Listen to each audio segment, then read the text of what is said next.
Pumpkin seeds are very good fiber food. Pumpkin seeds are very good antioxidants.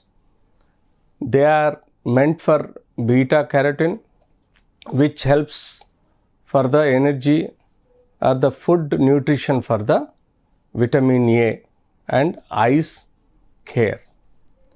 Pumpkin seeds obviously should eat, even the diabetics, who it really helps them to have a good life. Pumpkin seeds, when they are taken, they give lot of fiber food to ease the intestine for the defecation, and as well pumpkin seeds will raise the beta carotene so that the body, eyes are well preserved, and then their vitamin A is well preserved.